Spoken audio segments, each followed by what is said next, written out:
Yeah, as far as the vortex, I need a little clarification. So does the vortex only take in the things we want when we're in the... This vortex that we're talking about does. In other words, everything that you project vibrationally does create a sort of vortex, and there is a momentum. That's why we're defining that there's the receptive mode of your true vortex and who you really are, and then there's the receptive mode of all the things that you've worried about. And so there is a vibrational stream that precedes all manifestations.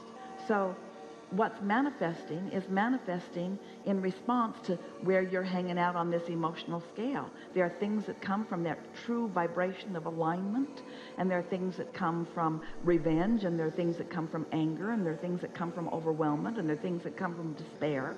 All of these could be called receptive modes because it's where you've got your tuner set. So it's what your reception is about.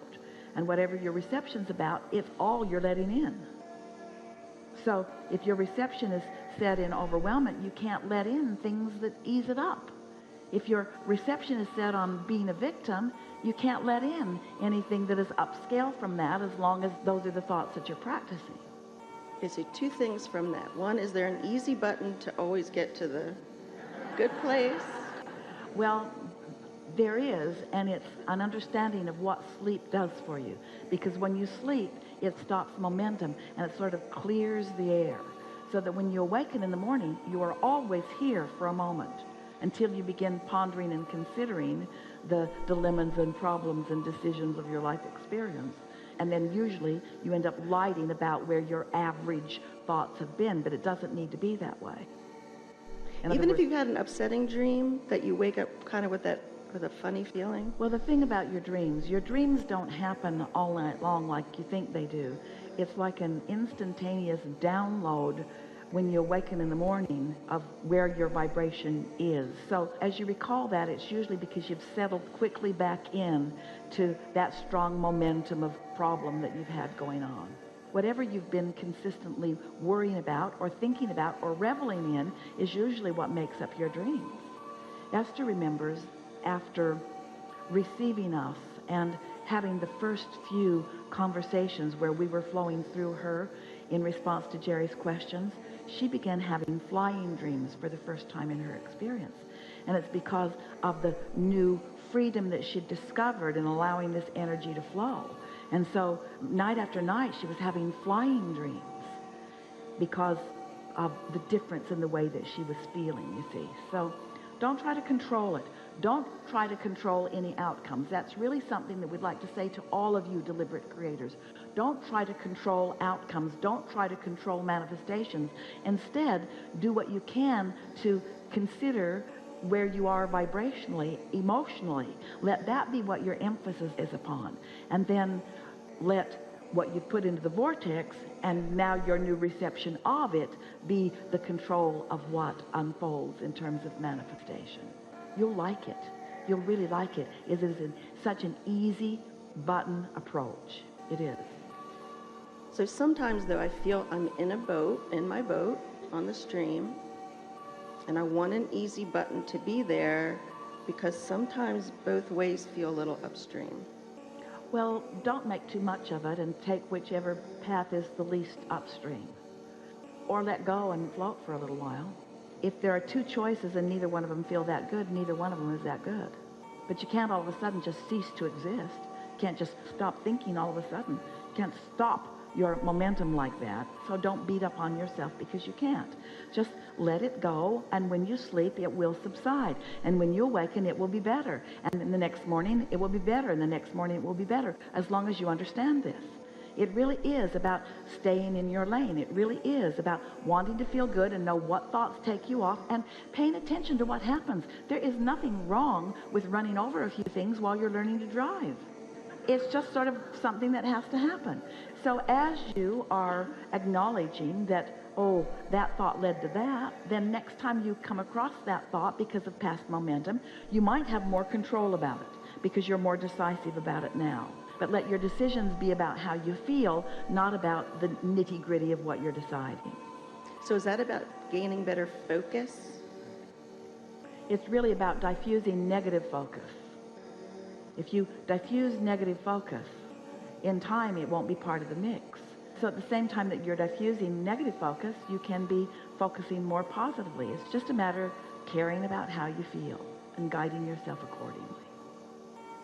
We've been talking about several things in this gathering, things that we want you to feel sort of new about in some ways. And the first thing that we wanted to bring emphasis to is that receptive mode and replenishing mode are the same mode, and that everything you want comes from that. So of course we've tied it into the decisions that you've made because it's personal. In other words, it's not being a puppet that someone else is deciding for you. These are things that you have specifically asked for that mean something to you. And so getting into that receptive mode is just the most wonderful way to live life, to know when you're there and know when you're not there, and not be mad at yourself when you're not there, but most of all, know when you're there. And just knowing that makes you more likely to want to do that, which is what that step 5 living is all about, isn't it? It's about not beating up on yourself when you find yourself in a receptive mode of something less than what you want.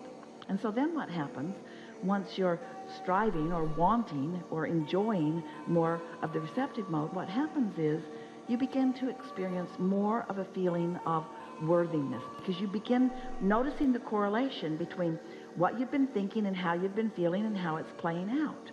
And you even feel worthy when it plays out in a way that you don't want. There's something so wonderful about knowing that you're in charge of what comes. I did that, you say, or I did that too, you say. In other words, there's something wonderful about being the deliberate creator of your own experience.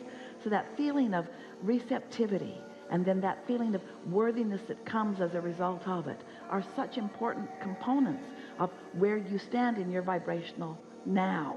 And then the now factor is such a big factor, because in your now, you have more latitude than you've been giving yourself credit.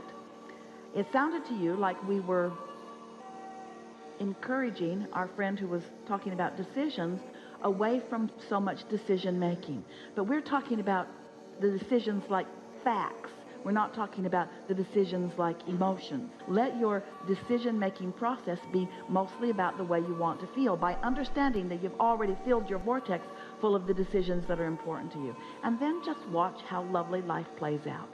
And then you'll find yourself more and more of the time being in this state of being where things are unfolding around you and you are witnessing the evidence of your alignment. That's the best part of deliberate creation, to witness the evidence of your alignment. Or, let's have a step 5 moment, witness the evidence of your misalignment. But witnessing the evidence of it, isn't that a lovely thing? It's frustrating. I mean, I've witnessed things that I've created that I'm not really happy with after they've... Then you're not having a step 5 moment. Right. You're having a step 1 moment, in other words. And so by staying in your lane, which is one of the things that we've really been talking about, when you find yourself saying it's frustrating, you're off on the rumble strip, aren't you? It's frustrating. Don't go there. Don't even put words to it being frustrating if you can stop yourself, if you're not too far in the frustration to stop yourself from even saying it. Just say, wait a minute, I can back off of that.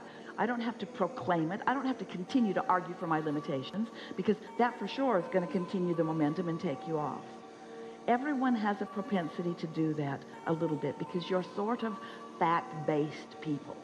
You've been trained to face reality. And we say, facers of reality do not change the reality that they're facing. If you face reality, you keep active the vibration that keeps bringing the same results. Different places, different faces, but it's basically the same experience that you continue to regurgitate. And it does not have to be that way. You are not facers of reality, or you are creators of reality. You are creators of your reality, you see.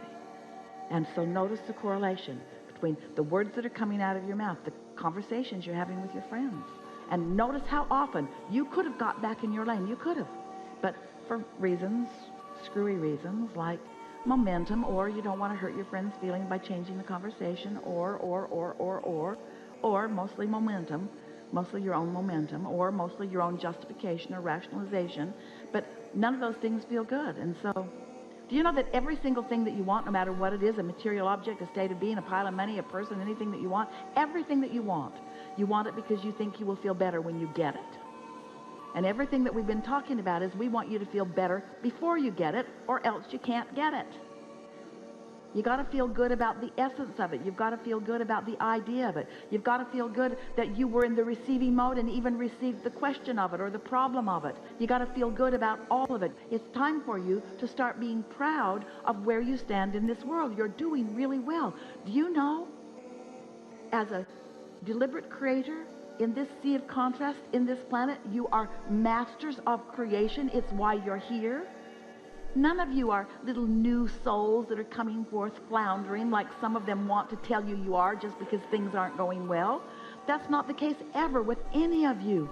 You are masters at creation, and you've come into the most complex, most perfect diversity that has ever been in any dimension, any time, anywhere. Here you are, sifting and sorting for your personal conclusions about how you believe the world and your world within this world would be better.